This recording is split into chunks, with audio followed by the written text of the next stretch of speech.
اس کو سیکھ کر اپنی زندگیوں پہ رائج کرنے کی کوشش کرنے والے ہیں، اور اسی کی سلسلے کی ایک کڑی جو ہم نے یہاں پہ قرآن کا سلسلہ انشاءاللہ شروع کرنا ہے، تو اس کے لیے ہی ایک ہمارا جو پہلا آج کا سیشن ہے، اللہ سبحانہ تعالیٰ اس کوشش میں ان کو قبول فرمائے، آپ سب لوگوں کے لیے اس کوشش کو قبول فرمائے۔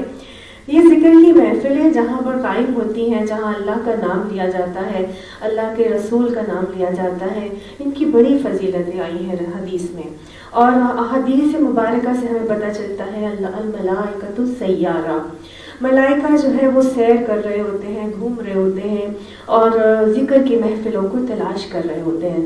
تو جیسے ہی ان کو ذکر کی کوئی محفل ملتی ہے اللہ سبحانہ تعالیٰ کے ذکر کی محفل ان کو جیسے ہی ملتی ہے تو وہ سارے دوسرے فرشتوں کو بھی بلا لیتے ہیں کہ آؤ آؤ اور ادھر آ کے دیکھو یہاں اللہ کا نام لیا جا رہا ہے۔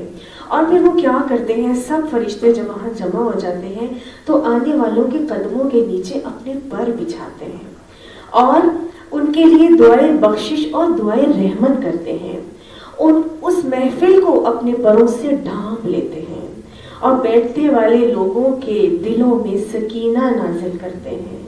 کیا وجہ ہے کہ ہم قرآن کی کلاسز میں جاتے ہیں، ذکر کی محفلوں میں جاتے ہیں تو ہمیں سکون محسوس ہوتا ہے۔ یہ فرشتے ہوتے ہیں جو ہمارے دلوں میں سکینہ نازل کر رہے ہوتے ہیں، اور احادیث بتاتی ہیں کہ جتنے قدم وہ چل کے آتا ہے اور جتنے ریت کے مٹی کے ذرات اس کے قدموں کے نیچے سے گزرتے ہیں، وہ تمام ذرات اس کے لیے بخشش کی دعائیں کرتے ہیں، حتیٰ کہ سمندر کی مچھلیاں بھی۔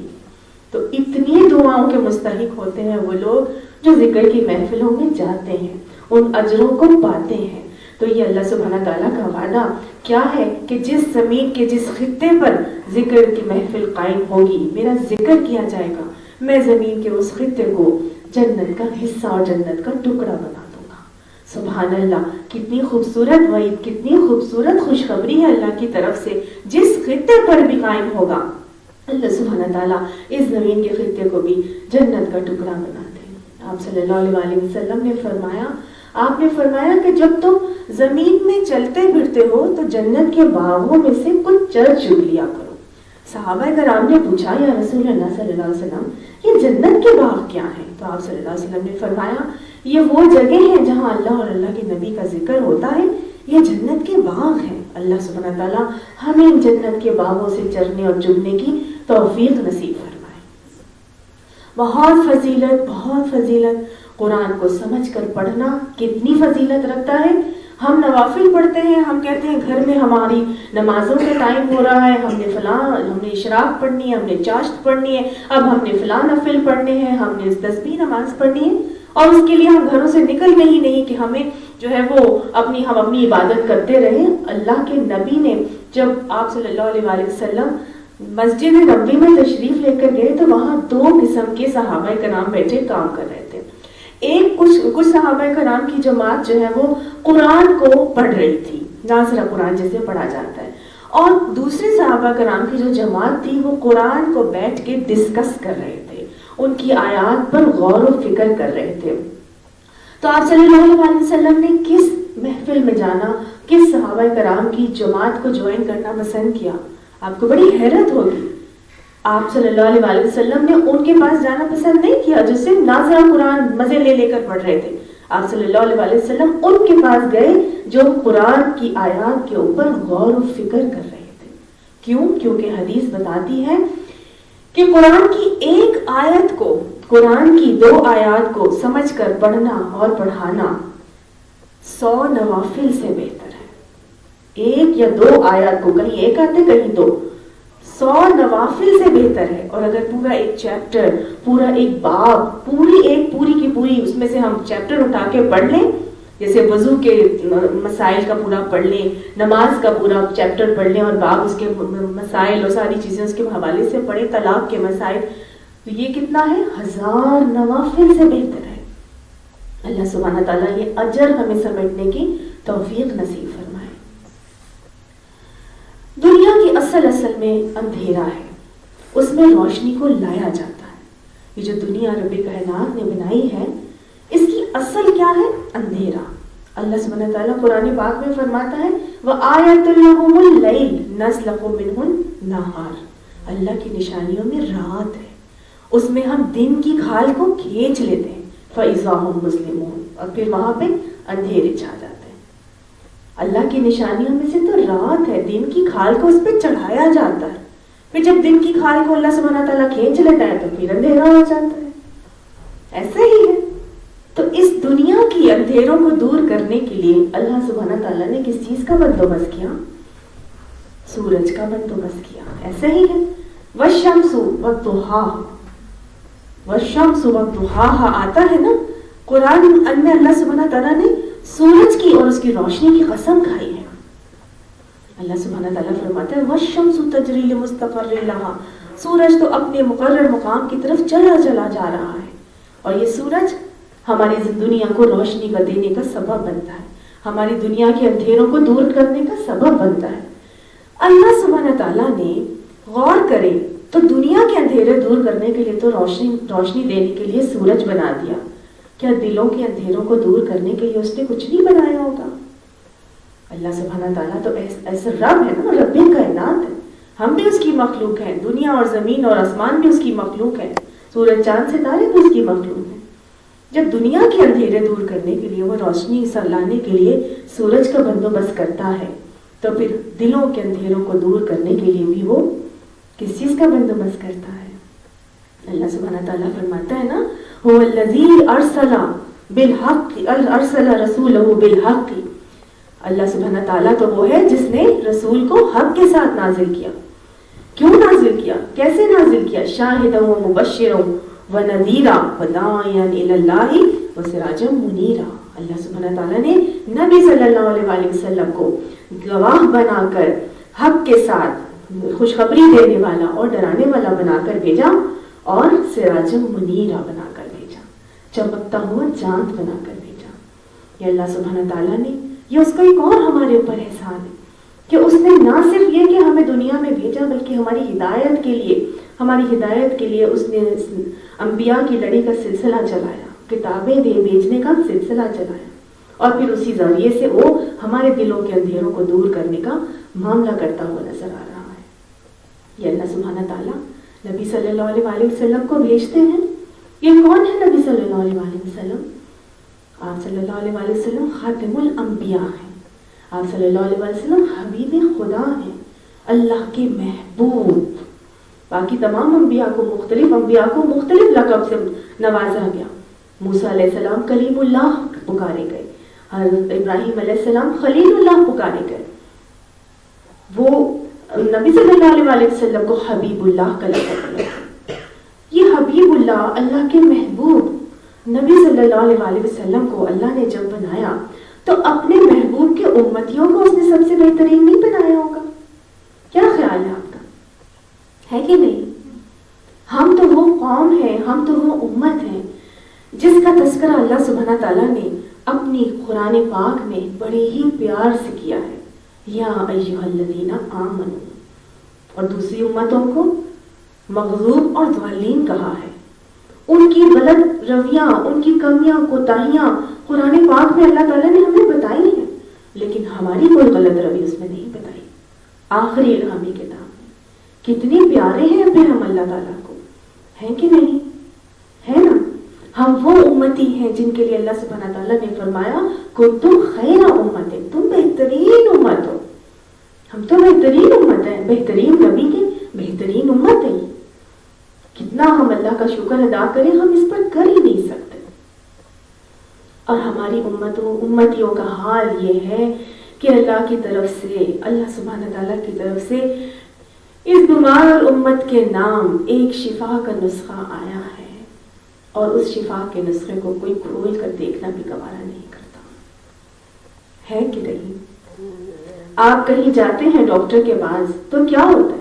آپ بہت بیمار ہوں اور آپ کسی اچھے ایکسپرٹ، کسی بھی اسپیشلسٹ کے پاس جاتے ہیں، 2500 روپے آج کسی بھی اسپیشلسٹ کنسلٹنٹ کی فیس ہو گئی ہے، ادھر آپ 2500 روپے دیں گے، اپنے آپ کو دکھائیں گے، اپنا شفا کا ایک نسخہ جو پرسکرپشن ہوتا ہے وہ لے لیں گے، وہ آپ لے کے آ جائیں گے، میں نے تو 2500 روپے دیے ہیں، اور لا کے اس کو آپ لپیٹ کے اوپر والی الماری کے اوپر والی شیلف کے اوپر رکھ دیں، اور آپ اس کو صبح شام نکالیں اور چوٹ چماٹ کے پھر رکھ دیں تو آپ کو کیا اس نسخے سے شفا مل جائے گی؟ مل جائے گی؟ کیوں نہیں ملے گی؟ بھئی شفا تو تبھی ملتی نا جب آپ اس میں لکھی ہوئی ہدایات کے مطابق دوا بازار سے لاتے اور اسی طریقے سے کھاتے، اتنے دن کے لیے کھاتے، جو ڈاکٹر نے آپ کو بتایا تھا آپ اسی طرح کرتے. صرف دیکھ لینے سے یا عقیدت سے اس کو سنبھال کے رکھ لینے سے تو کبھی بھی وہ حل نہیں ہوگا نا، آپ کی بیماری کا علاج نہیں ہوگا. تو یہ رب کا ایک ایسا شفا کا نسخہ ہے اپنی بیمار امتیوں کے نام، تو اس نے مجھے اور آپ کو پیارے نبی صلی اللہ علیہ وسلم کے ذریعے سے بھیجا ہے. ایسے ذرا بندہ کوئی نہیں چلے گا، سارے یہ نبا اونچی آواز میں بات کروں. اچھا، تو میں آپ کو بتا رہی تھی کہ یہ اللہ کا نسخہ ہے، شفا کا نسخہ جو بیمار امتیوں کے نام بھیجا ہے اس نے. آپ دیکھیے، ہم کسی سے بہت پیار کرتے ہوں تو ہمارا کیا حال ہوتا ہے. مثال کے طور پہ کوئی ہمارا بہت پیارا ہے اور وہ اسپین چلا جاتا ہے اور وہاں وہ اسپینش سیکھ کر ہمیں خط لکھتا ہے اسپینش میں. ٹھیک ہے، آج امیجن کریں، اول تو یہ امیجن کرنا آج کے دور میں بڑا مشکل کام ہے کیونکہ خطوں کا سلسلہ تو ختم ہو گیا ہے، لیکن وہ آپ کو موبائل پہ میسج بھیجتا ہے، چلیں ایسے کر لیتے ہیں، اور وہ میسج آپ کو اسپینش میں بھیجتا ہے. تو آپ کیا کریں گے؟ آپ تو بے چین ہو جائیں گے. ہائی دیکھو اس نے مجھے اسپینش میں لکھ کے بھیجا ہے، کیا لکھ کے بھیجا؟ میں دیکھوں تو صحیح، جاؤ جس کو اسپینش آتی ہے اس سے جا کے پڑھاؤں، اس کو کہوں مجھے بتاؤ اس نے لکھا کیا ہے. آخر ایسے ہی ہوگا نا، جو ہمیں بہت پیارا ہوگا اور وہ ہمیں کچھ بھی لکھ کے دے گا تو ہم تو پریشان ہو جائیں گے، ہمیں چین نہیں آئے گا. تو ہمارا جو محبوب ہے، جو ہونا چاہیے، جس کے ہم محبوب ہیں، اس کے محبوب کے امتی بھی ظاہر ہے اس کے محبوب ہے، اس نے ہمارے لیے ایک خط لکھا ہے اور ہمیں کوئی احساس ہی نہیں کہ اس خط میں اس نے لکھا کیا ہے، کہ ہمارے اندر وہ تڑپ پائی جائے کہ ہم عربی زبان کو سیکھنے اور سمجھنے کا کوئی معاملہ کریں کہ اس رب نے اس خط میں مجھے کیا لکھا ہے. ہمارے اندر کیا وہ تڑپ اور لگن پائی جاتی ہے؟ ہم قرآن کو تو ناظرہ پڑھ پڑھ کے بڑی خوشی اور شوق سے پڑھتے چلے جاتے، لیکن یہ کبھی کسی نے جاننے کی کوشش کی ہے کہ اس عربی کا مطلب کیا ہے جو اللہ تعالیٰ نے مجھے اس میں لکھ کے بتا دیا ہے؟ بے شک ہم کو عربی پڑھنے پہ ہر حرف پہ 10 نیکیوں کا اجر ملتا ہے، لیکن کیا صرف وہی لینا ہے؟ جب تک کہ ہمیں سمجھ میں نہیں آئے گا کہ اس میں ہمیں کرنا کیا ہے، اللہ سبحانہ تعالیٰ ہمیں اس میں سے کیسے ہمارے لیے وہ چیزیں جو اس نے ہمیں لکھ کے دی ہیں، ہمیں بتا دی ہیں، وہ اللہ کا کلام ہے، اللہ کا علم ہے، جب تک ہمیں ملے گا نہیں تب تک ہم اس کے برکتوں کو حاصل نہیں کر سکیں. تو پھر کتنی ضرورت ہو جاتی ہے نا کہ ہم قرآن کو سمجھ کے پڑھیں اور سمجھ کے سیکھنے کا معاملہ کریں. اب اللہ سبحانہ تعالیٰ نے ہمارے لیے اس شفا کے نسخے میں، اس محبت نامے میں، اس پیار بھرے خط کے اندر اس نے ہمارے تمام مسائل کا حل جو ہے وہ دے دیا ہے. سماجی مسائل ہوں، معاشرتی مسائل ہوں، انفرادی مسائل ہوں، گھریلو مسائل ہوں، ہمارے امت کے لیول پہ مسائل ہوں، ہمارے سیاست کے لیول پہ مسائل ہوں، غرض کوئی بھی مسئلہ ہو، اللہ نے اس ہر مسئلے کا علاج مجھے اور آپ کو اس قرآن پاک میں بتا دیا ہے. اللہ سبحانہ تعالیٰ نے فرمایا نا کہ لَقَدْ كَانَ لَكُمْ فِي رَسُولِ اللَّهِ أُسْوَةٌ حَسَنَةٌ. یہ اللہ کا ایک اور بہت بڑا احسان ہے. اس نے نہ صرف یہ سارے معاملات ہمیں مسائل کے حوالے سے بتا دیے، بلکہ پھر ہمارے لیے ایک پریکٹیکل ہیومن ماڈل، ایک گائیڈ کے طور پر نبی صلی اللہ علیہ وسلم کی صورت میں وہ بھی بھیج دیا کہ پڑھتے جانا، سمجھتے جانا، نہیں سمجھ میں آئے، کہیں کوئی مشکل ہے تو یہ گائیڈ تمہارے لیے بھیج دیا ہے، اس کی زندگی کو دیکھ لینا، تمہیں ساری چیزیں خود بخود سمجھ میں آ جائے گی. قرآن کے جس بھی معاملے کو لے لیں، کوئی بھی مسئلہ لے لیں. چلیے ہم اپنا یہ لے لیتے ہیں، نماز کا معاملہ لے لیتے ہیں. اللہ سبحانہ تعالیٰ نے تو قرآن پاک میں کیا فرمایا؟ اقیموا الصلاۃ، ایسے ہی فرمایا، اور کچھ جگہوں پہ فرمایا حافظوا علی الصلاۃ، اپنی نمازوں کی حفاظت کرو. اب نماز کا قیام اور نماز کی حفاظت کی تو بات آ رہی ہے، پڑھنے کی بات تو اللہ نے کہیں بتائی نہیں. اور کہیں بس یہ آ گیا کہ ان اوقات میں جو ہے وہ نمازوں کو قائم کرو. اب کیسے پڑھنی ہے, کیا کیا جائے, کون کون سے رکن ہوں گے, اس کے لیے اہتمام کیسے ہوگا, یہ کیسے پتا چلے گا؟ صلو کما رأیتمونی اصلی.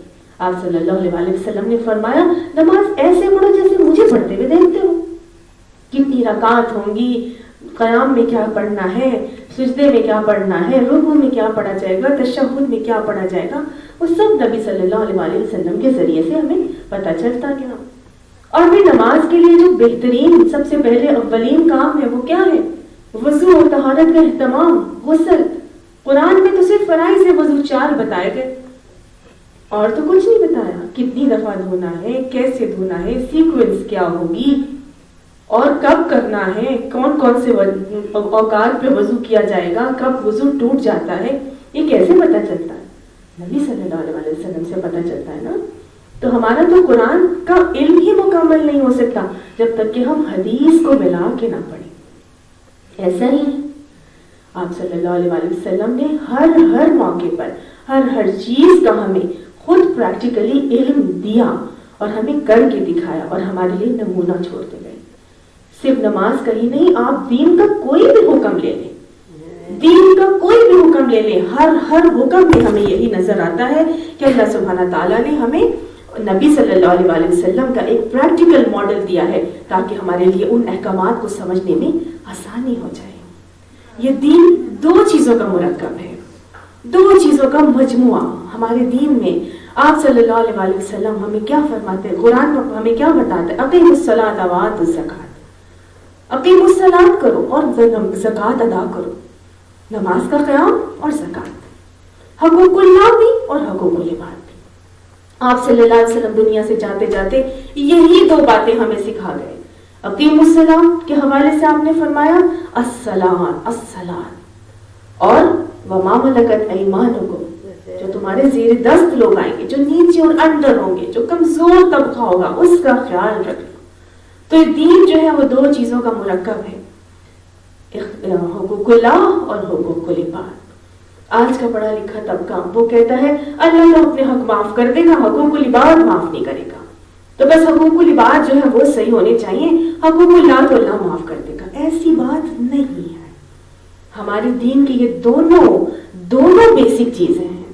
اگلی کلاس میں انٹر نہیں ہو سکتے, اگلی کلاس میں جمپ نہیں ہو سکتے جب تک کہ ہم بیسک سبجیکٹس کو پاس نہیں کرتے. اگر ہم میتھس, فزکس, میتھس, انگلش اور اردو اور سائنس میں سے کسی بھی سبجیکٹ میں فیل ہو جائیں تو کیا اگلی کلاس میں کوئی ہمیں بھیجے گا اسکول میں؟ کبھی بھی نہیں بھیجے گا. کیونکہ جو ہمارے بیسک سبجیکٹس ہیں جب انہی کو ہم پاس نہیں کریں گے تو نیکسٹ کلاس میں جمپ کیسے کیا جائے گا؟ تو یہ دونوں ہمارے حقوق اللہ اور حقوق العباد, یہ دونوں بیسک سبجیکٹس ہیں. ان دونوں کو ساتھ لے کے چلنا ہے. ہمارا قرآن بھی ہمیں یہی سکھاتا ہے, نبی صلی اللہ علیہ وسلم بھی جاتے جاتے یہی باتیں کہہ کے فرماتے گئے, الصلاۃ وما ملکت ایمانکم.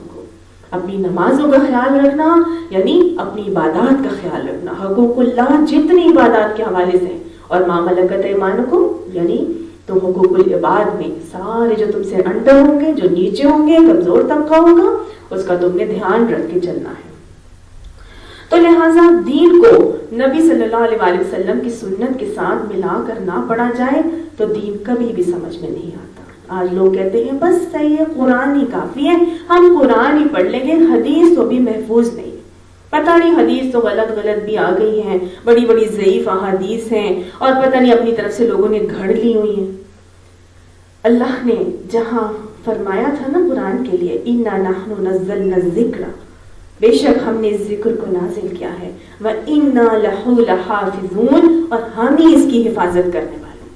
تو جب اس نے اپنے ذکر اس قرآن کو نازل کیا اور اس کی حفاظت کا ذمہ لیا, آپ سب مانتے ہیں نا, تو حدیث جو کہ پریکٹیکل گائیڈ ہمیں مل رہا تھا, اس کے لیے جہاں فرما دیا قرآن میں ما ينطق عن الهوى ان هو الا وحی یوحی, یہ نبی اپنی زبان سے کچھ نہیں بولتا مگر وہ بولتا ہے جو اس کی طرف وحی کی جاتی ہے. تو کیسے ہو سکتا ہے یا ہو سکتا تھا کہ اللہ سبحانہ تعالیٰ حدیث کی حفاظت کا ذمہ نہ لیتا؟ نحن نزلنا الذکر وإنا لہ لحافظون، کہ اندر قرآن اور حدیث دونوں کی حفاظت اللہ نے اپنے ذمے لی ہے. حدیث بھی منوعاً محفوظ ہے اور قرآن بھی محفوظ ہے. اور کبھی قرآن کو سمجھا ہی نہیں جا سکتا جب تک کہ حدیث کو ساتھ لے کر نہ چلا جائے. تو اچھی طرح سے اس کو ذہن نشین کر لیجئے کہ ہمیں حدیث کے ساتھ قرآن کو سمجھ کے پڑھنا ہے. اسی لیے اللہ تعالیٰ نے فرمایا نا مومنوں کے لیے والذین آمنوا اشد حبا للہ، جو ایمان والے ہوتے ہیں وہ تو اللہ سے بہت شدید محبت کرتے ہیں. اور الحمدللہ ہم سب ایمان والے ہیں کہ نہیں؟ اور ہم اپنی محبت کے دعوے میں اگر ہم کرنا چاہتے ہیں اور ہم کہتے ہیں کہ اللہ سے ہم محبت کرتے ہیں اور شدید محبت کرتے ہیں، تو ہمیں اللہ تعالیٰ نے طریقہ بتا دیا. ان سے کہہ دو اے نبی صلی اللہ علیہ وسلم، کیا کہہ دو؟ قل، کہہ دیجیے آپ، ان کنتم تحبون اللہ فاتبعونی، اگر تم اللہ سے محبت کے دعوے کرتے ہو تو میری اتباع کرو. کس کی؟ نبی صلی اللہ علیہ وسلم کو کہا جا رہا ہے آپ ان سے کہہ دیجئے کہ اگر تم لوگ اللہ کی محبت کا دعویٰ کرتے ہو تو پھر میری اتباع کر کے چلو. جب میری اتباع کر کے چلو گے یعنی نبی صلی اللہ علیہ وسلم کی، تو پھر کیا ہوگا؟ یحببکم اللہ، اللہ تمہیں بھی اپنا محبوب بنا لے گا. اللہ ہمیں سنتوں کی اتباع کی توفیق نصیب فرمائے. اللہ ہمیں اپنا محبوب بنا لے، اور پھر صرف محبوب نہیں بنائے گا بلکہ یغفر لکم ذنوبکم، وہ تمہارے سارے گناہوں کو پھر معاف کر دے گا. ظاہر ہے ہم محبوب بن جائیں گے اللہ کے، وہ کیسے ہمیں گناہ گار اور گناہوں کے دلدل میں چھوڑ سکتا ہے؟ وہ سارے ہمارے گناہوں کو جھاڑتا چلا جائے گا. اللہم اجعلنا منہم، اللہ ہمیں ان لوگوں میں شامل فرمائے جو سنت کے اتباع کے ساتھ اپنی تمام برائیوں کو اور کمیوں کو تائیوں کو جھڑوانے کا معاملہ کرتے رہتے ہیں. لیکن صرف ایسے کہہ دینے سے تو، دعوے کر لینے سے تو سنت کا اتباع نہیں ہو جاتا نا. ہم کہہ دیں کہ جی ہمیں تو نبی صلی اللہ علیہ وسلم سے بہت محبت ہے. اللہ نے فرمایا من یطع اللہ و یطع الرسول فقد فاز فوزا عظیما، جو اللہ اور اس کے رسول کی اطاعت کرے گا اس کو عظیم و شان کامیابی ملے گی. اب ہم کہیں جی ہم تو نبی صلی اللہ علیہ وسلم سے بڑی محبت کرتے ہیں اور خوب اس کے دعوے بھریں، اور جو ربیع الاول کا مہینہ آئے تو سیرت کانفرنسز بھی منعقد کریں اور خوب میلاد بھی منائیں اور خوب نعتیہ مشاعرے بھی نعتیں بھی پڑھیں اور مشاعرے بھی کرائیں اور بڑا اس طرح سے ارینجمنٹس کریں کہ جی ہمیں تو نبی صلی اللہ علیہ وسلم سے بڑی محبت ہے. اور جب سنت کی سیکھنے کی بات کی جائے تو سب کے منہ چہروں پر صاف سوچ ہے. سنت کے اتباع کی بات کی جائے، سنت کو جاری کرنے کی کوئی بات کی جائے تو سب کی جو ہے نا وہ نظریں دوسری طرف پھر جائیں. کیا یہ محبت کے دعووں کا یہ طریقہ ہے؟ محبت کے لیے تو اطاعت شرط ہے اور اطاعت کے لیے اتباع لازم ہے. اگر ہم محبت کے دعوے کرتے ہیں تو اطاعت کرنی پڑے گی. اور اطاعت کیسے کرنی پڑے گی؟ اتباع کر کے. فاتبعونی کا معاملہ کرنا پڑے گا. اتباع کہتے ہیں قدموں پہ قدم رکھ کے چلنے کو، قدم پہ قدم رکھ کے چلنا. جو کیا نبی صلی اللہ علیہ وسلم نے وہی کرنا ہے، نہ ادھر نہ ادھر. کیونکہ جب سنت ہٹتی ہے تو ایک بدعت آ جاتی ہے. جب سنتیں ہٹتی گئی ہمارے معاشرے میں سے، بدعتوں نے جگہ پکڑ لی. آج ہمیں ان بدعتوں کو نکالنا ہے، مٹانا ہے اور سنتوں کو پروان چڑھانا ہے. ایک سنت جاری کرنے کا اجر 100 شہیدوں کے برابر ہوتا ہے. اللہ ہمیں اتنی توفیق دے، اللہ ہمیں اتنی ہمت اور طاقت دے کہ ہم بدعتوں کا مقابلہ کر کے اور بدعتوں کو معاشرے سے ہٹا کے اور سنتوں کو رائج کرنے والے بن جائیں. یہ کب ہوگا؟ جب ہمیں آئے گا، جب ہمیں یہ سب پتہ چلے گا کہ یہ سنت ہے، یہ مسنون طریقہ ہے. آج ہمارے دین میں اتنی ملاوٹیں ہو گئی ہیں کہ ہمیں یہ نہیں پتا کہ جی ہماری یہ سنت ہے. سنت کون سا کام ہے؟ ہر چیز ہے، یہ بھی کر لو یہ بھی کر لو، یہی نہیں پتا سنت کیا ہے، نبی کا طریقہ کیا تھا. کبھی کسی کو پتا؟ ہم سب پڑھے لکھے لوگ پڑھے آنکھیں بند کر کے، بس ہمارے تو گھرانوں میں ایسے ہی ہوتا ہے، ہمارے تو بڑے یہی کرتے تھے، ہم تو یہی کر رہے ہیں. اچھا ہم تو یہی سمجھتے یہی کرتے، یہ کرنا چاہیے تو ہم بھی وہی کرتے چلے جا رہے ہیں کہ نہیں؟ مومن کبھی بھی آنکھیں بند کر کے عمل نہیں کرتا. اللہ تعالیٰ نے فرمایا قل ہاتوا برہانکم ان کنتم صادقین، ان کو کہہ دو لاؤ اپنی دلیل اگر تم اپنے دعوے میں سچے ہو. اگر تم کہتے ہو کہ یہ کام کرنا چاہیے تو اس کے لیے دلیل لاؤ. مومن کبھی بھی دلیل کے بغیر کوئی عمل نہیں کرتا. اور ہمارے لیے دلیل کیا ہے؟ قرآن اور سنت. یہی ہے نا ہمارے لیے دلیل. جو عمل نبی صلی اللہ علیہ وسلم کا قرآن میں آ گیا اور طریقہ آ گیا, اس کا سنت میں بھی پتہ چل گیا, تو بس وہی ہمارے لیے دلیل ہے. اس کے بغیر کوئی عمل نہیں ہم نے کرنا. اصل بات یہ ہے کہ ہم یہ دلیلیں ڈھونڈنے کا معاملہ ہی نہیں کرنا چاہتے. ہم کہتے ہیں جو ہو رہا ہے بس ٹھیک ہے, چلو تم ادھر ہو, ہوا ہو جدھر کی, سب ان روم ڈو ایز رومنس ڈو, جو کر رہے ہیں سب اسی طرح کرتے رہو, بس سب ٹھیک چل رہے ہوں گے. لوگ کہتے ہیں زبان خلق کو نقارت خدا سمجھو, لیکن ایسی بات نہیں ہے. ہمارا دین ہمیں یہ نہیں کہتا. ہمارا دین ہمیں یہ نہیں کہتا کہ کثرت جو ہے, میجورٹی جو ہے از دا اتھارٹی. ہمارا دین ہمیں یہ نہیں کہتا. ہمارا دین ہمیں یہ کہتا ہے کہ میجورٹی جس چیز پر ہوگی وہ غلط ہی ہوگا. ہمارا دین ہمیں بالکل اس کے برعکس معاملہ سکھاتا ہے. اصل میں ہمارا قرآن پڑھنے کی طرف دھیان ہی نہیں آتا. کیا وجہ ہے؟ کیوں ہمیں قرآن سے شغف نہیں ہے؟ کیوں ہمارا دل قرآن پڑھنے کی طرف مائل نہیں ہوتا؟ کیوں ہمارے دل میں اس کی وہ محبت نہیں پائی جاتی جو کہ ہم مسلمانوں کے دل میں ایک قرآن کے لیے وہ محبت ہونی چاہیے؟ کیا ریزن ہے؟ کیا وجہ ہے؟ وجہ صرف اور صرف یہ ہے کہ ہمارے دل جو ہے نا وہ قرآن پر ایمان کے پر یقین سے خالی ہے. ہمارا وہ ایمان قرآن کے اوپر ویسا نہیں ہے. ہمارا وہ یقین قرآن کے اوپر ویسا نہیں ہے جو کہ ایک مومن اور ایک مسلمان کا ہونا چاہیے. ہمارے دلوں میں شکوں نے ڈیرا ڈالا ہوا ہے. شک آ گیا ہے ہمارے دلوں میں قرآن کے لیے. اسی لیے ہم اس طرح سے معاملہ قرآن کے ساتھ کر ہی نہیں پا رہے. اللہ تعالیٰ نے قرآن پاک ہم جب پڑھنا مانگتے ہیں اللہ سے تو پہلی ہی صورت میں سورہ فاتحہ ہے, سب کو پتہ ہے قرآن میں کیا اللہ تعالیٰ سے مانگتے ہیں, جو ہم ہر وقت سبب من المثانی بار بار دہرائی جانے والی آیات, کیا اس میں ہم مانگتے ہیں؟ نماز کے دوران 33 ٹائمز پڑھتے ہیں فرائض میں.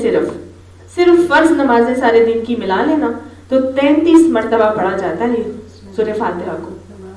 کیا مانگتے ہیں اللہ سے؟ اہدنا الصراط المستقیم, اللہ ہمیں سیدھا راستہ دکھا دے. ہم مانگتے ہیں اللہ تعالیٰ سے سیدھا راستہ. ہمیں پتہ ہی نہیں کہ ہم اللہ سے سیدھا راستہ مانگ رہے ہیں.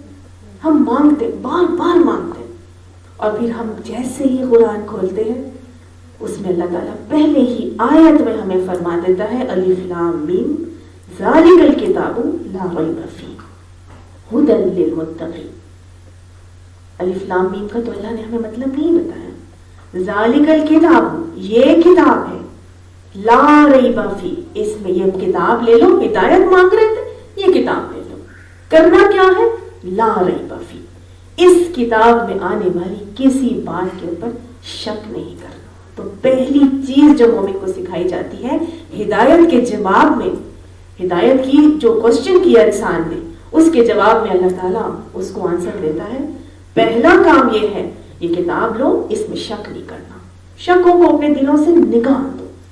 جب شک اپنے دلوں سے نکالو گے, لا ریب فیہ ہدی, یہ کتاب تمہارے لیے ہدایت بن جائے گی. شک نکالنا بہت ضروری ہے. اب ہدایت بنے گی کس کے لیے؟ للمتقین, متقین کے لیے. گویا قرآن سے اگر ہدایت لینی ہے تو تقوی کو لازم و منظوم کرنا پڑے گا. جب تک ہمارے اندر یہ تقوی پیدا نہیں ہوگا نا, تب تک ہمیں قرآن سے ہدایت نہیں مل سکتی. قرآن کی آیت یہی بتا رہی ہے نا, شک نہیں کرنا. پہلی چیز شک مت کرنا. دوسری چیز تقوی کی صفت اپنے اندر پیدا کرنا. تقوی کیا ہوتا ہے؟ رب کا ڈر, رب کا خوف, اس کی ناراضگی کا خوف, اس کے سامنے کھڑے ہونے کا خوف, اس کی سوال جواب کا خوف, اس کی جہنم سے بچنے کا شوق یا جہنم کا خوف, اور جنت کو پانے کا شوق, اس کی رضا کا شوق. کسی سے بھی محبت کی وجہ سے, اس کی ناراضگی سے جب بچا جاتا ہے نا اور وہ کام کیے جاتے ہیں, اس کو تقوی کہتے ہیں. محبت کی بنا پر ہم اپنے ماں باپ سے محبت کرتے ہیں، تو ہم چاہتے ہیں نا کہ ان کو کوئی بھی ایسی بات نہ پتہ چلے جس سے ان کو تکلیف ہو کہ میں نے یہ کام ایسے کیوں کیا۔ ہم اپنے شوہروں سے محبت کرتے ہیں تو ہمارا دل چاہتا ہے نا کہ کوئی بھی کام میری طرف سے ایسا نہ ہو کہ میرے شوہر کی طرف سے کوئی ناراضگی کا باعث ہو جائے، چاہتے ہیں، تو ہم ہر ایسے کام سے بچتے ہیں جو اس کے لیے ناراضگی کا سبب ہو۔ تو رب کا تقویٰ بھی کیا ہے؟ اللہ کی اس ناراضگی سے ایسے ڈرنا، اس کی محبت کی وجہ سے، کہ ہمیں یہ ڈر ہو کہ جب اس کے سامنے کھڑے ہوں گے تو اس کے سامنے سوال و جواب کا معاملہ کیسے کریں گے، وہ تو پوچھے گا۔ تو گویا عقیدہ آخرت ہمارے اندر بڑا راسخ ہونا ضروری ہے۔ جتنا آخرت کا عقیدہ راسخ ہوگا اتنا تقویٰ کا معاملہ زیادہ ہوتا چلا جائے گا۔ اپنی موت کو کثرت سے یاد کرنا چاہیے، تبھی تقویٰ زیادہ سے زیادہ بڑھتا چلا جائے گا۔ جب قرآن سے جب تقویٰ آ جائے گا تو پھر یہ میرا، آپ کا یا کسی اور کا کام نہیں ہے کہ ہمیں ہدایت ملے، یہ اس قرآن کا معجزہ ہے، اس کتاب کا معجزہ ہے کہ یہ ہدن ہو جاتی ہے، یہ ہدایت دینے والی ہو جاتی ہے۔ یہ کتاب ہدایت دیتی ہے، کوئی لیکچر دینے والا ہدایت نہیں دیتا، یہ قرآن خود ہدایت دیتا ہے۔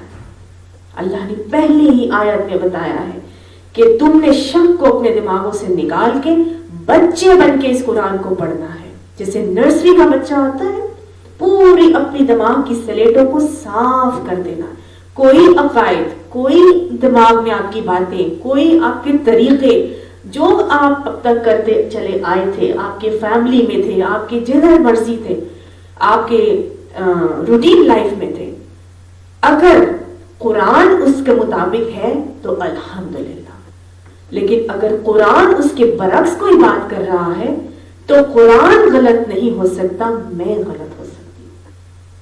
سمجھ آ گئی؟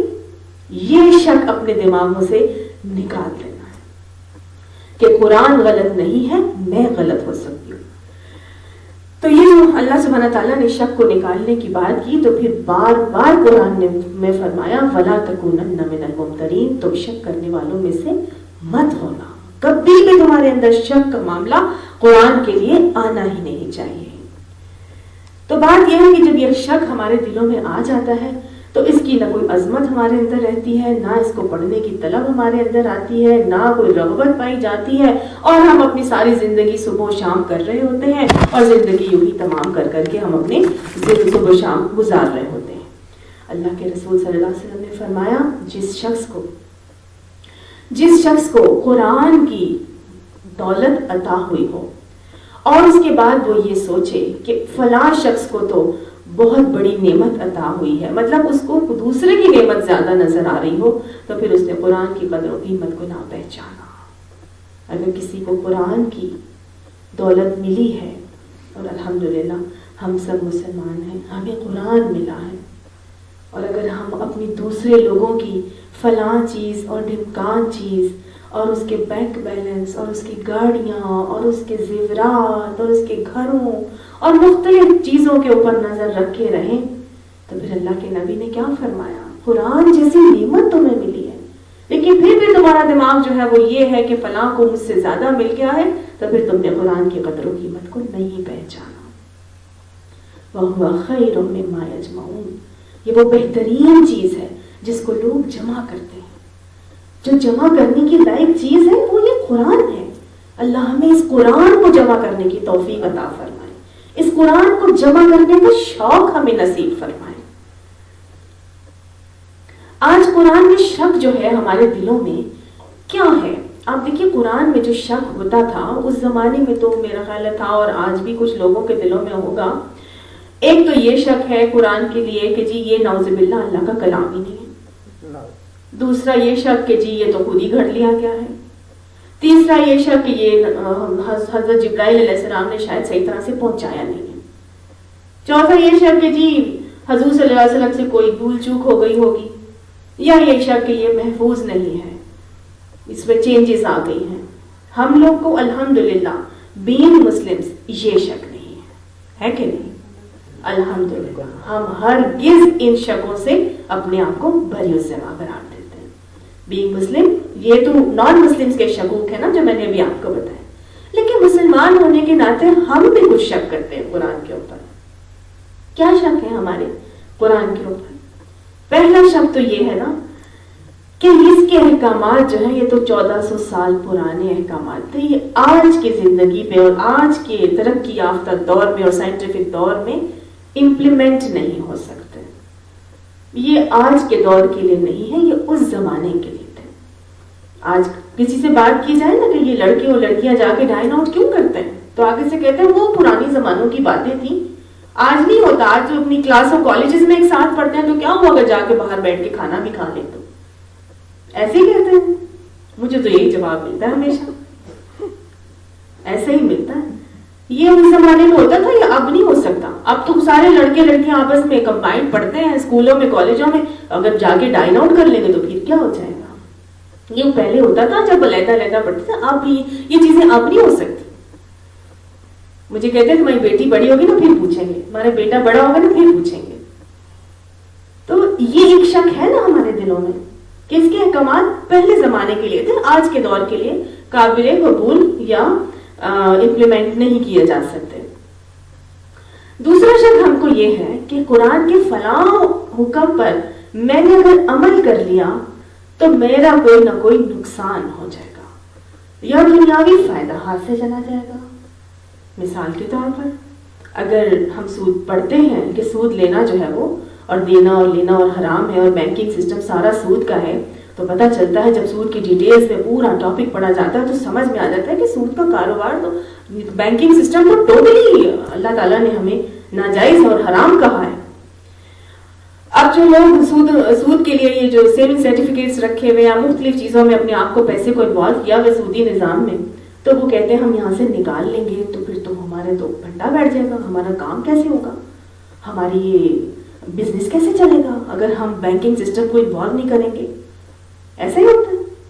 بچوں کو کہاں سے کھلائیں گے، ان کی اسکولنگ ایجوکیشن کہاں سے ہوگی، خرچے کیسے پورے ہوں گے، ہمارا دنیاوی نقصان ہو جائے گا. اور اگر بیٹی کو پردہ کرا دیا جو کہ اللہ کا عین حکم ہے تو پھر یہ ہوگا دنیاوی فائدہ ہاتھ سے چلا جائے گا.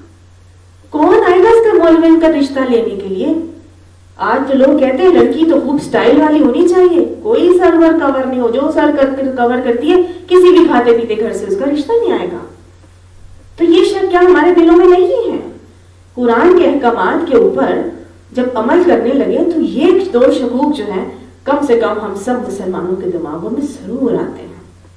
اللہ ہمیں ان شکوں سے محفوظ فرمائے، اس پہ یقین ہمارے اندر راسخ کر دے کہ جو حکم اللہ نے ہمیں دے دیا وہ یقیناً ہمارے فائدے کا ہے. اور یہ بات بھی یاد رکھیں کہ قرآن کے احکامات پر عمل کر کے نہ کبھی پہلے کسی کا نقصان ہوا تھا، نہ ابھی کسی کا نقصان ہوگا، نہ آگے کبھی کسی کا نقصان ہوگا، نہ صحابہ کرام کا نقصان ہوا تھا. بلکہ کیا ہوا تھا، وہ عرب کے بدو لوگ جب قرآن کو تھام کے چلے تھے تو 23 سال کی مدت میں عرب سے لے کے عجم پوری سرزمین پر پھیل نہیں گئے تھے. کیا ان کو نقصان ہو گیا تھا؟ جن کے پاس کھانے کو کچھ نہیں ہوتا تھا، جو قافلے لوٹ لوٹ کے اپنے گزارے کرتے تھے، ان کے پاس روم اور کیسر اور کسرا کے خزانے آ گئے تھے. آ گئے تھے کہ نہیں؟ اتنا مال و دولت سے اللہ تعالیٰ نے ان کو پھر نوازا، اور ان کو ہی نہیں ان کی نسلوں نے بیٹھ کے جو ہے وہ مزے کیے. تو قرآن کے احکامات کو تھام لینے سے کبھی بھی کسی کا نقصان نہ کبھی ہوا تھا اور نہ کبھی ہوگا. اس بات کو بھی اپنے اندر راسخ کرنا ضروری ہے. اللہ سبحانہ تعالیٰ نے قرآن کے بارے میں کیا فرمایا؟ سورہ قاف میں فرمایا یہ تو سمجھانے والی اور نصیحت ہے ہر اس شخص کے لیے جو اللہ کی طرف رجوع کرتا ہے، جو اللہ کی طرف بار بار پلٹ کے جاتا ہے نا، اپنی ہر چیز کے بارے میں اللہ سے پوچھتا ہے، اللہ سے فیصلے لیتا ہے، اللہ سے توبہ کرتا ہے، اللہ سے مانگتا ہے. یہ قرآن اس کو ہدایت دیتا چلا جاتا ہے. تقویٰ ہے نا اس کے اندر، بار بار اس کے دماغ ذہن و دل پر اللہ کی ہیبت سوار ہے، تو وہ بار بار تقویٰ بھی ہے، رجوع بھی کر رہا ہے. یہ آٹومیٹکلی ساری چیزیں ہو رہی ہیں تو پھر وہ ہدایت ملتی چلی جاتی ہے. لہٰذا قرآن کو اگر ہم تلاش حق کی نیت سے پڑھیں گے کہ حق کیا ہے، اللہ آج کے اس کنفیوزڈ دور میں ہمیں حق بتا دے، اہدنا الصراط المستقیم، حق کی نیت سے پڑھیں گے، تلاش حق کی جستجو میں پڑھیں گے اور غور و فکر کریں گے، تو ہم دیکھیں گے کہ سارے حجابات ہمارے سے دور ہوتے جا رہے ہیں اور ہماری زندگی جو ہے وہ نور سے منور ہوتی چلی جا رہی ہے۔ انسان کا باطل نور سے جگمگا اٹھتا ہے۔ آپ صلی اللہ علیہ وسلم نے فرمایا اگر ایسے نہیں ہوتا نا تو پھر آپ صلی اللہ علیہ وسلم فرماتے ہیں بنی آدم کے دل زنگ آلود ہو جاتے ہیں، جس طرح لوہا پانی پڑنے سے زنگ آلود ہوتا ہے، اس طرح بنی آدم کے دل بھی زنگ آلود ہو جاتے ہیں۔ صحابہ کرام نے پوچھا یا رسول اللہ صلی اللہ علیہ وسلم اس زنگ کو دور کیسے کیا جائے؟ اور ہم سب کے دل جو ہے نا وہ زنگ آلود ہوئے، سارے ہمارے اعمال کے زنگ چڑھے ہوئے ہیں اور ہمارا دل زنگ آلود ہے۔ آپ کو صحابہ نے پوچھا کہ اس کو دور کیسے کریں، تو آپ صلی اللہ علیہ وسلم نے فرمایا قرآن کی تلاوت سے اور موت کو کثرت سے یاد کرنے سے یہ زنگ دور ہو جاتے ہیں۔ تو لہٰذا اپنی موت کو، عقیدہ آخرت کو راسخ کر کے بار بار موت کو یاد رکھنا ہے اور قرآن مجید کو کثرت سے ساتھ پڑھنا ہے، سمجھ کر پڑھنا ہے، کس طرح پڑھنا ہے۔ ابھی ہم دیکھیں گے کہ قرآن کو جب پڑھا جائے گا تو کس انداز میں پڑھنا ضروری ہے۔ تو قرآن کی کثرت سے تلاوت اور موت کی بکثرت یاد۔ سورہ مطففین میں اللہ تعالیٰ فرماتے ہیں کَلَّا بَلْ رَانَ عَلَىٰ قُلُوبِهِمْ مَا كَانُوا يَكْسِبُونَ، ہرگز نہیں، ان کے اعمال کی بدولت ان کے دلوں پر زنگ چڑھ گیا ہے۔ یہ دلوں پر زنگ اعمال کی بدولت چڑھتا ہے۔ جتنا گناہوں میں انوالو ہوتے ہیں، جتنا دنیا داری میں لگتے ہیں، اتنا زیادہ دل سخت ہوتے چلے جاتے ہیں اور ان پہ زنگ چڑھ جاتا ہے۔ کیسے اس زنگ کو دور کرنا ہے میں نے ابھی آپ کو بتایا کیسے دور کرنا ہے۔ موت کو یاد کریں اور قرآن کی تلاوت سے۔ اگر یہ زنگ ہمارے اندر ہیں اور ہیں، ان کو دور کرنا ضروری ہے۔ اللہ ہمیں ان زنگوں کو دور کرنے کی توفیق فرمائے۔ اب قرآن کو پڑھنے کے کچھ پھر حقوق ہیں۔ جب قرآن مجید کی کثرت سے تلاوت کرنی ہے اپنے دلوں کو دور، زنگوں کو دور کرنے کے لیے، تو پھر قرآن پڑھنے کے کچھ حقوق ہیں۔ ان حقوق کے ساتھ اس قرآن کو پڑھنا لازم ہے۔ پہلا حق تو میں نے آپ کو بتایا، اس پر ایمان ہونا چاہیے۔ ایمان ہمارے اندر آئے گا کہ یہ اللہ ہی کی کتاب ہے۔ پھر دوسرا جو شک تھا، دوسرا جو حق تھا وہ کیا تھا؟ اس پر سے شک کو نکال دیا جائے۔ ٹھیک ہے، ایمان، اس کے بعد شک کو نکالنا۔ قرآن کا اگلا حق کیا ہے کہ اس کو تلاوت اور ترتیل کے ساتھ پڑھا جائے، اس کی تلاوت ترتیل کے ساتھ کی جائے۔ قرآن میں اللہ سبحانہ تعالیٰ فرماتے ہیں الذین آتیناہم الکتاب یتلونہ حق تلاوتہ، جن لوگوں کو کتاب دی گئی ہے وہ اس کو ایسے پڑھتے ہیں جیسے اس کو پڑھنے کا حق ہے۔ قرآن کو پڑھنے کا کیا حق ہے، کیسے تلاوت کی جائے، کیسے پڑھا جائے، تو ہمیں قرآن ہی بتاتا ہے وَرَتِّلِ الْقُرْآنَ تَرْتِيلًا، قرآن کو ٹھہر ٹھہر کے، سوچ سمجھ کے، آرام آرام سے پڑھو۔ جب یہ قرآن نازل ہوتا تھا نبی صلی اللہ علیہ وسلم کے قلب مبارک پر، حضرت جبرائیل علیہ السلام ڈائریکٹلی آپ صلی اللہ علیہ وسلم کے قلب مبارک پر نازل فرماتے، آپ صلی اللہ علیہ وسلم اس کو زور تیزی سے زبان سے ادا کرنے کی کوشش کرتے، تو آپ صلی اللہ علیہ وسلم کو حکم دیا گیا لا تحرک بلسانک لتعجل بہ، اپنی زبان کو تیزی سے حرکت مت دو کہ تم جلدی جلدی قرآن پڑھ لو۔ لا تعجل بالقرآن، قرآن کے لیے جلدی نہیں کرو۔ کیسے پڑھو؟ آہستہ آہستہ، ٹہر ٹہر کے پڑھو۔ زین القرآن باصواتکم، اپنی آوازوں کو، قرآن کو اپنی آوازوں سے مزین کرو، اس قرآن کو خوبصورت آواز میں پڑھو۔ وَمَن لَّمْ يَتَغَنَّ بِالْقُرْآنَ لَيْسَ مِنَّا، جو قرآن کو غنا کے ساتھ نہیں پڑھتا وہ ہم میں سے نہیں ہے۔ آپ صلی اللہ علیہ وسلم نے فرمایا قرآن کو عربوں کے لہجوں میں پڑھا کرو۔ ہمیں انگلش بولنے کا تو بڑا وہ ہوتا ہے کہ جی اس کا ایکسنٹ عرب وہ امریکن ہے یا اس کا برٹش ایکسنٹ ہے، فلاں ورڈ جو ہے وہ امریکن ایکسنٹ میں کیسے بولا جاتا ہے، فلاں انگلش برٹش ایکسنٹ میں کیسے بولا جاتا ہے۔ اسکول میں جب ایڈمیشن کرانے جاتے ہیں تو اتنے ہم کنسرن ہوتے ہیں کہ جی وہاں کی ٹیچرز کس طرح سے انگلش میں بات کریں کہ میرا بچہ جو ہے وہ پنجابی ایکسنٹ کی تو نہیں انگلش بولنے لگ جائے گا۔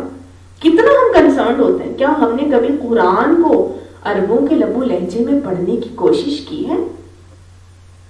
حکم ہے اللہ نبی صلی اللہ علیہ وسلم کا، قرآن کو عربوں کے لب و لہجوں میں پڑھا کرو، اس کو اس طرح پڑھو جس طرح اس کو اتارا گیا. بڑا خوبصورت اللہ سبحانہ تعالیٰ کو لگتا ہے اگر خوبصورتی سے قرآن پڑھا جائے تو. آپ صلی اللہ علیہ وسلم معراج پر گئے ہیں تو آپ نے کیا دیکھا؟ معراج میں ہے اور جنت میں آواز آ رہی ہے نعمان بن حارثہ کی قرآن کی تلاوت کی آواز آ رہی. حضور صلی اللہ علیہ وسلم نے حضرت جبرائیل سے پوچھا یہ کس کی تلاوت کی آواز آ رہی ہے؟ ان کو بتایا گیا یہ نعمان بن حارثہ کی تلاوت کی آواز ہے. یہ اپنے والدین کے بہت فرما بردار بھی تھے. کہاں پڑھ رہے ہیں قرآن؟ دنیا میں. اور کہاں آواز آ رہی ہے؟ جنت میں. اللہ سبحانہ تعالیٰ خوبصورتی سے پڑھا ہوا قرآن سن رہے تھے. سبحان اللہ. اللہ سبحانہ تعالیٰ سن رہے تھے اور نبی صلی اللہ علیہ وسلم بھی سنا کرتے تھے. نبی صلی اللہ علیہ وسلم ایک دن کہنے لگے حضرت عبداللہ بن مسعود کو کہ مجھے قرآن سناؤ. انہوں نے کہا یا رسول اللہ میں آپ کو قرآن سناؤں؟ آپ صلی اللہ علیہ وسلم نے فرمایا ہاں مجھے قرآن سننا اچھا لگتا ہے. حضرت عبداللہ بن مسعود قرآن پڑھنا شروع ہوئے. آپ صلی اللہ علیہ وسلم روتے گئے آنسوؤں سے لڑی ان کی جاری ہو گئی، داڑھی مبارک تر ہو گئی، اتنا روئے آپ صلی اللہ علیہ وسلم. آپ صلی اللہ علیہ وسلم نے حضرت ابو سعید خدری کو، ابو موسیٰ عاشری کو کیا فرمایا کہ تمہیں تو آل داؤد میں سے حصہ ملا ہے. حضرت داؤد علیہ السلام کی آواز بہت خوبصورت تھی. انہوں نے حضرت ابو موسیٰ عاشری کو فرمایا کہ تمہیں تو آل داؤد میں سے ان کا بھی سنا تو فرمایا نا. آپ صلی اللہ علیہ وسلم تو خوبصورتی سے پڑھا ہوا قرآن سنا کرتے تھے اور 4 صحابہ کرام کے نام آپ نے لیے. آپ نے فرمایا تم لوگ ان سے قرآن سیکھا کرو، یہ ایسے پڑھتے ہیں جیسے یہ قرآن نازل ہوا ہے. کون سے صحابہ کرام ہیں؟ ابی بن کعب، معاذ بن جبل، سالم مولا ابو حذیفہ اور عبداللہ بن مسعود. یہ 4 صحابہ کرام آپ صلی اللہ علیہ وسلم نے ان سے قرآن سیکھنے کے لیے پڑھنے کا معاملہ کرنے، ویسے پڑھنے کا ہمیں حکم دیا. اب یہ جو قرآن جب پڑھا جائے تو کریکٹ تجوید کے ساتھ اس کو پڑھا جائے. ٹھیک ہے، یعنی اس کے الفاظ کی ادائیگی غنا اور تجوید کے حوالے سے پراپر طریقے سے ہو. نہیں آتی تو سیکھیں، آتی ہے تو اس طرح ہی پڑھنے کی کوشش کریں. اور جس کو نہیں آتی اور وہ اب منہ میں الفاظ ہی نہیں نکلتے وہ کم سے کم کوشش ضرور کریں، پھر اس کو دوہرا اجر ہوگا. ایک کوشش کرنے کا اور ایک پڑھنے کا. تو کم سے کم اس کی کوشش ضرور کرنی ہے. اب جب تجوید کے ساتھ پڑھا جائے تو قرآن ٹھہر ٹھہر کے پڑھا جائے، روزانہ کا معمول بنا کے پڑھا جائے. جو روزانہ قرآن نہیں پڑھے گا اللہ سبحانہ تعالیٰ قیامت میں اس کو اندھا اٹھائیں گے. وہ کہے گا رب تو نے مجھے اندھا کیوں اٹھایا؟ دنیا میں تو میں آنکھوں والا تھا. اللہ تعالیٰ فرمائے گا تو نے دنیا میں مجھے بھلا دیا تھا، میں نے آخرت میں تجھے بھلا دیا. اللہم لا تجعلنا منہم. تھوڑا پڑھیں ضرور، روزانہ کا معمول بنا کے پڑھیں تاکہ اللہ تعالیٰ ہمیں اس کے لیے آخرت میں اندھا نہ اٹھائے، اندھوں میں شامل نہ کرے. پھر خوش الحانی سے اس کو پڑھنا ضروری ہے. اب جب یہ تو تجوید کے حوالے سے میں نے کچھ آداب آپ کو بتائے. ایک ہوتے ہیں ظاہری آداب، ہے نا، ظاہری اور باطنی آداب. اب ظاہری آداب میں کیا آتا ہے کہ جب آپ قرآن پڑھنے لگیں تو آپ نے وہ باوضو ہو کے پڑھنا ہے. لا یمسہ الا المطہرون. اس کو پاکیزہ لوگ ہی جو ہے وہ ہاتھ لگا سکتے ہیں. تو باوضو ہو کر پڑھیں، پھر قبلہ رو ہو کر بیٹھ کے پڑھیں، پھر خشوع وضو سے پڑھیں. پھر جب پڑھنا شروع کرنے لگے ہیں تو پھر کیا کرنا ہے؟ جب قرآن پڑھنے لگو فَإِذَا قَرَأْتَ الْقُرْآنَ فَاسْتَعِذْ بِاللَّهِ مِنَ الشَّيْطَانِ الرَّجِيمِ. جب قرآن کی تلاوت شروع کرنے لگو تو شیطان مردود سے پناہ مانگو. تعوذ پڑھنا ہے، اعوذ باللہ من الشیطان الرجیم. پھر سنت کا طریقہ کہ آپ صلی اللہ علیہ وسلم بسم اللہ بھی ضرور پڑھتے تھے. تو بسم اللہ الرحمن الرحیم پڑھا جائے اور پھر اس کو قرآن کو ٹھہر ٹھہر کے ترتیل کے ساتھ، تجوید کے ساتھ بڑی خوبصورت انداز میں پڑھا جائے. اور پھر اس کے بعد صرف پڑھ کے گزر نہ جایا جائے بلکہ اس کے ساتھ یتلو کا معاملہ کرنا ہے. ایسے پڑھنا ہے کہ پڑھتے جائیں سمجھ میں آتا جائے. کیسے ہوگا؟ ہمیں تو آتی ہی نہیں ہے عربی. تو پھر آج ہمارے لیے الحمدللہ ٹرانسلیشنز موجود ہیں. تو جتنا قرآن پڑھنا ہے اس کی ٹرانسلیشن ضرور پڑھنی. اس پہ تذکر کرنا ہے، تدبر کرنا ہے اور تفکر کر کے چلنا ہے۔ تو یہ ہے قرآن کا اگلا حق کہ قرآن کو جب پڑھا تو پھر اب تذکر، تدبر اور تفکر کا معاملہ ضرور کرنا ہے۔ تذکر کہتے ہیں نصیحت حاصل کرنے کو، ٹھیک ہے۔ قرآن میں اللہ تعالیٰ نے فرمایا وَلَقَدْ يَسَّرْنَا الْقُرْآنَ لِلذِّكْرِ فَهَلْ مِن مُدَّكِرٍ، ہم نے تو قرآن کو سمجھنے کے لیے بہت آسان کر دیا ہے، بس کوئی ہے اس میں سے نصیحت قبول کرنے والا، کوئی ہے؟ اور یاد یقین مانیے قرآن کو پڑھتے چلے جائیں گے، چاہے کوئی کم پڑھا لکھا بھی ہو، چاہے کسی کے پاس علوم و فنون بھی نہ ہو، اس سے وہ نابلد ہو، فصاحت اور بلاغت زبان کی اس کو نہیں آتی بالکل بھی، کوئی فلسفہ اس کو نہیں آتا، لیکن قرآن پڑھتے چلے جائیں گے، تذکر حاصل کرتے چلے جائیں گے۔ کم سے کم پڑھا لکھا بھی جو ہوگا اپنی فہم کے مطابق ترجمہ جب پڑھے گا اس میں سے اس کو تذکر یعنی نصیحت ملتی چلی جائے گی۔ کیسے؟ کیونکہ قرآن میں بہت آرام سے اللہ تعالیٰ نے ڈوز اینڈ ڈونٹس کو واضح کر دیا، حلال اور حرام، جائز اور ناجائز، نیکی اور گناہ، جہنمیوں کے اعمال، جنتیوں کے اعمال۔ اللہ نے صاف صاف بتا دی متقین کے صفات، مومنین کی صفات، وہ ایسے ہوتے ہیں، وہ ایسے کرتے ہیں۔ اللہ سبحانہ تعالیٰ نے تو ساری چیزیں ہمیں بتا دی۔ تو کم پڑھا لکھا بھی ہوگا تو وہ آرام سے اس میں سے پڑھ پڑھ کے اور سمجھتا چلا جائے گا۔ کوئی ضروری نہیں ہے کہ قرآن سمجھنے کے لیے آپ پہلے پوری عربک سیکھیں اور پورے کورسز کریں اور پھر ہی قرآن سمجھ میں آئے گا، نہیں۔ اللہ تعالیٰ نے آسان کر دیا ہے اس سے نصیحت حاصل کرنا، اس کو پڑھتے جائیں، اپنے لیے نصیحت حاصل کرتے جائیں۔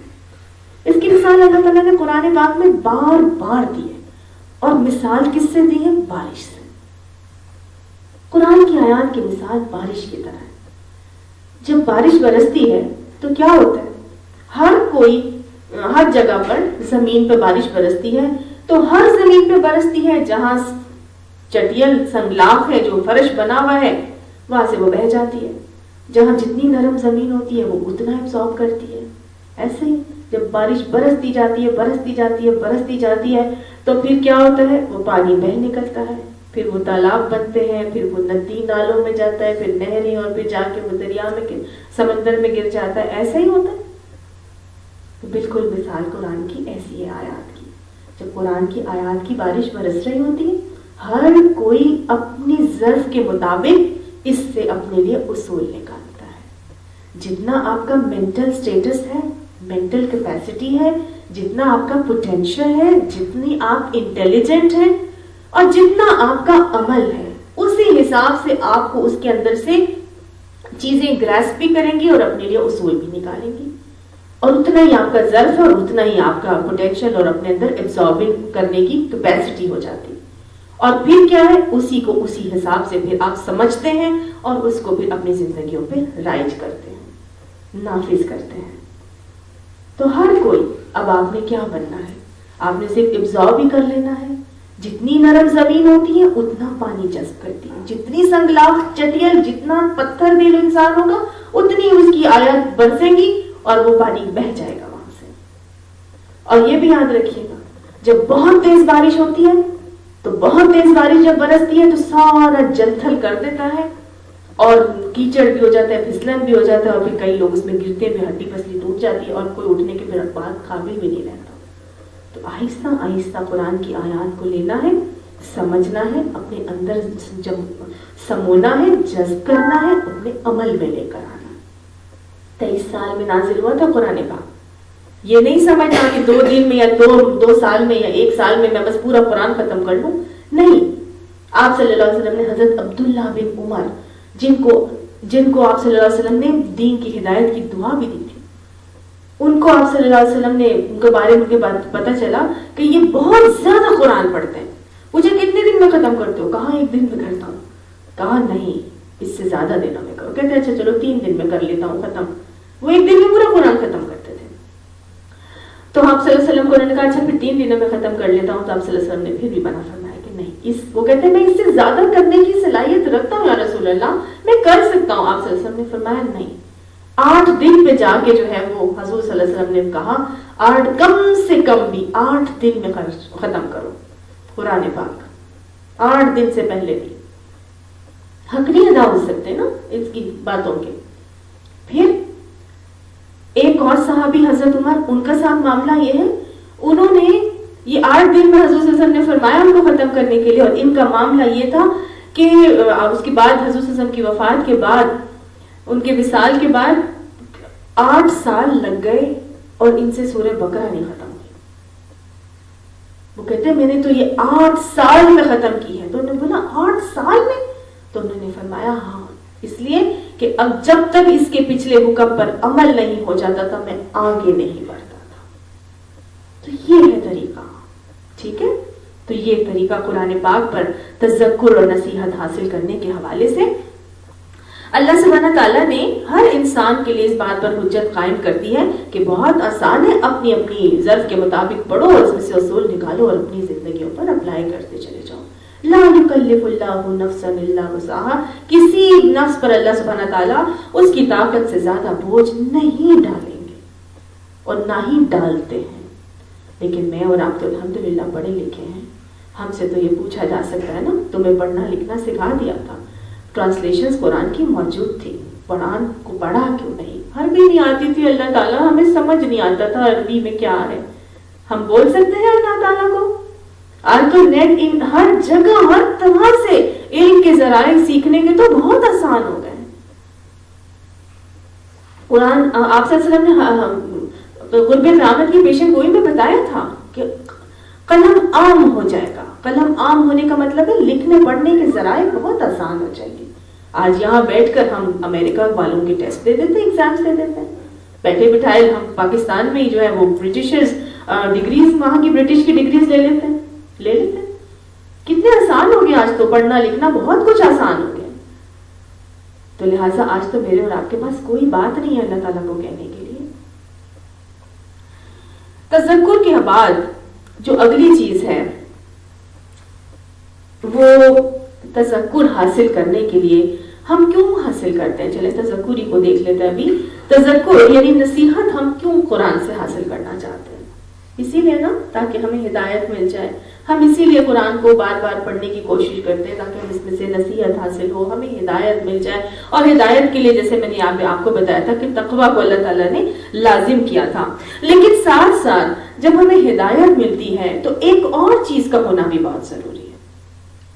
وہ چیز یہ ہے کہ قرآن پاک میں 2 طرح کی آیات ہیں، ایک محکمات اور ایک متشابہات. محکمات آیات تو وہ ہیں کہ سیدھا سیدھا اللہ تعالیٰ نے بتا دیا یہ ڈوز ہیں، یہ کرو، جو کرے گا اس کو یہ ہوگا، اس کے لیے ایسا ہے، ٹھیک ہے. وہ جو بہت ہی کلیئر کٹ اور واضح ہے، محکم کہتے ہیں. اور جو دوسری ہے وہ متشابہ آیات ہے. تو اللہ سبحانہ تعالیٰ فرماتا ہے فَأَمَّا الَّذِينَ فِي قُلُوبِهِمْ زَيْغٌ، تو وہ لوگ جن کے دلوں میں ٹیڑھ اور کجی ہے. وہ کیا کرتے ہیں؟ جن کے دل میں ٹیڑھ ہے، کجی ہے، فَيَتَّبِعُونَ، وہ پیروی کرتے ہیں، وہ پیچھے لگ جاتے ہیں کس چیز کے؟ مَا تَشَابَهَ مِنْهُ، جو قرآن میں سے جو مشتبہ چیزیں ہیں نا، جو شک میں ڈالنے والی چیزیں ہیں کہ اللہ کا عرش کیسا ہے، اللہ کی کرسی کتنی بڑی ہے، وہ کس حیت میں ہے، اللہ کے ہاتھ کی بات ہوئی ہے، اللہ کی پنڈلی کی بات ہوئی ہے، کیسی ہے پنڈلی اللہ تعالیٰ کی، اس قسم کی مختلف باتیں جن کا اللہ نے ہمیں علم نہیں دیا، ان کے پیچھے بڑھ جاتے ہیں. فَيَتَّبِعُونَ مَا تَشَابَهَ مِنْهُ، جن لوگوں کے دلوں میں ٹیڑھ اور کجی ہوتی ہے وہ ان چیزوں کو پکڑ کے بیٹھ جاتے ہیں اور وہ کیا کر رہے ہوتے ہیں؟ ابتغاء الفتنہ وابتغاء تأویلہ، وہ فتنے کی تلاش میں ہوتے ہیں اور اس کی نئی نئی تعویلیں نکالتے رہتے ہیں. اسی لیے اللہ سبحانہ تعالیٰ نے یہ دعا بھی بتائی کہ جب قرآن پڑھو گے تو پھر قرآن کے بعد یہ دعا ضرور مانگو، ربنا لا تزغ قلوبنا بعد اذ ہدیتنا. اللہ جب تو ہمیں ہدایت دے دے تو پھر ہمارے دلوں کو ٹیڑھ اور کجی میں مبتلا نہیں کرنا. ٹھیک ہے، تو یہ بھی بہت ضروری ہے. اپنے دماغوں میں کسی بھی ٹیڑھ اور کجی کو آنے سے روکنا ہے. کہ ٹیڑھ اور کجی جو ہوتی ہے نا، ایمان میں رکاوٹ کا سبب بن جاتی ہے. کیسے؟ آپ دیکھیں، جب ہم کسی دیوار میں کیل لگاتے ہیں تو اگر ہم کیل کو بالکل سیدھا پکڑیں گے اور ہم اس کو ٹھوکتے جائیں گے، ہیمر کرتے جائیں گے، تو وہ سیدھا اندر چلا جائے گا اور پھر اس پہ ہم کوئی بھی سینری یا کوئی بھی ہیوی چیز ٹانگ دیں گے تو وہ ٹھیک ٹھاک رہے گی. اور اگر ہم اس کیل کو ذرا سا اینگولیٹڈ یا ٹیڑھا رکھیں گے اور ہم تھوکتے جائیں گے تو آپ کا خیال ہے کہ وہ صحیح اندر چلا جائے گا؟ اور اگر وہ اندر جائے گا تو اول تو ساری پلاسٹر اکھیڑے گا، دیوار خراب کرے گا. اگر وہ اندر چلا بھی جائے گا تو وہ اتنا اسٹرانگ نہیں ہوگا، اتنا مضبوط نہیں ہوگا کہ وہ کسی بھی سینری یا وال ہینگنگ یا کسی بھی ہیوی چیز کا بوجھ برداشت کر سکے. ایسے ہی ہے نا، جب ہم کچھ چیز ٹانگیں گے وہ بھی گرے گی، کیل بھی اکھڑ کے باہر آ جائے گا. ایسے ہی ہوگا. تو جب ٹیڑھ اور کجی ہمارے اندر آتی ہے تو علم ہم قرآن کا لے رہے ہیں ایک ٹیڑھ اور کجی کے رویے سے، تو پھر کیا ہوگا؟ ہماری اعمال صالحہ کی کھیتیاں نہیں ہم نکل سکیں گی، ہماری اعمال صالحہ کے بوجھ ہمارا وہ برداشت نہیں کر سکے گا. ادھر دنیا میں نکلیں گے، ادھر وہ سارا پانی پڑ جائے گا، وہ ختم ہو جائے گا سارا. سمجھ آئی؟ جتنا ایمان سٹرونگ ہوگا اتنے بہترین ایمان جو ہے وہ اعمال کے حوالے سے ہمارے پھوٹیں گے. تو کجی اور ٹیڑھ کو بھی اپنے اندر سے نکالنا ہے. اب تذکر کے بعد اگلا کام ہے تدبر. یہ اس سے زیادہ بڑا کام ہے. تدبر کہتے ہیں ڈوب جانا، اندر ڈوب کے جو ہے اس میں سے نکالنا. اللہ سبحانہ تعالیٰ فرماتا ہے افلا یتدبرون القرآن ام علی قلوب اقفالها، کیا انہوں نے قرآن پر غور نہیں کیا یا ان کے دلوں پر قفل پڑے ہوئے ہیں؟ قرآن پہ تدبر کرنا بہت ضروری ہے. دلوں پہ قفل پڑ گئے ہیں جو ہمارے سے قرآن پہ تدبر نہیں کیا جاتا. آپ صلی اللہ علیہ وسلم نے ذکر کی وہ محفل پسند کی تھی جہاں پر تدبر ہو رہا تھا، غور و فکر ہو رہا تھا. تذکر کے لحاظ سے قرآن جتنا آسان ہے تدبر کے لحاظ سے اتنا ہی مشکل ہے.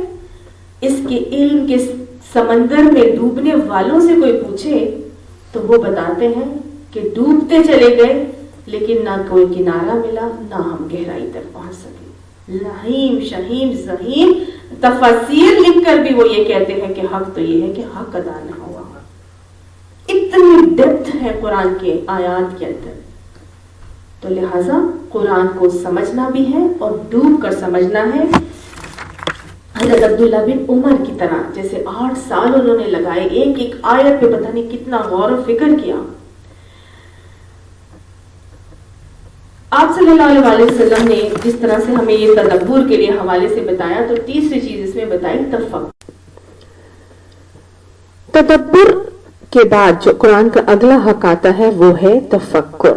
اللہ سبحانہ تعالیٰ سورہ نمل میں فرماتے ہیں ہم نے تم پر یہ ذکر اتارا ہے تاکہ تم جو کچھ لوگوں کے لیے اتارا گیا ہے اس کی وضاحت کرو تاکہ وہ تفکر کریں. کذالک نفصل الآیات لقوم یتفکرون، اسی طرح ہم کھولتے ہیں آیات تفکر کرنے والوں کے لیے. کیوں تفکر کریں؟ کیا ریزن ہے تفکر کرنے سے؟ کیا ہوتا ہے؟ تو اس کا ریزن بھی، اس کا جواب بھی اللہ سبحانہ تعالیٰ ہمیں قرآن پاک میں ہی فرماتے ہیں. سورہ بقرہ آیت نمبر 244 میں اللہ سبحانہ تعالیٰ فرماتے ہیں کذالک یبین اللہ لکم آیاتہ لعلکم تعقلون. اللہ سبحانہ تعالیٰ نے ہمارے لیے کھول کھول کر اسی طرح سے آیات بیان کر دی ہیں تاکہ تم عقل حاصل کرو. تو گویا تفکر کرنے سے انسان کو عقل حاصل ہوتی ہے. اللہ سبحانہ تعالیٰ ہمیں عقل مند بنا دے، ہمیں قرآن کی آیات پر تفکر کرنے کی، تدبر کرنے کی اور اس سے تذکر حاصل کرنے کی توفیق نصیب فرمائے. اگلا حکم جو قرآن کا اگلا حق آتا ہے وہ کیا آتا ہے کہ خذوا ما آتیناکم بقوۃ واسمعوا، کان لگا کر سنا کرو. اس کو پکڑ لو، قوت کے ساتھ پکڑو اور کان لگا کر سنا کرو. تو گویا جب بھی قرآن کو پڑھا جائے اور اس کو سمجھا جائے تو پھر اس کے احکامات کو بہت قوت کے ساتھ تھام لینا چاہیے، پکڑنا چاہیے اور غور سے کان لگا کے اس کی باتوں کو سننا چاہیے.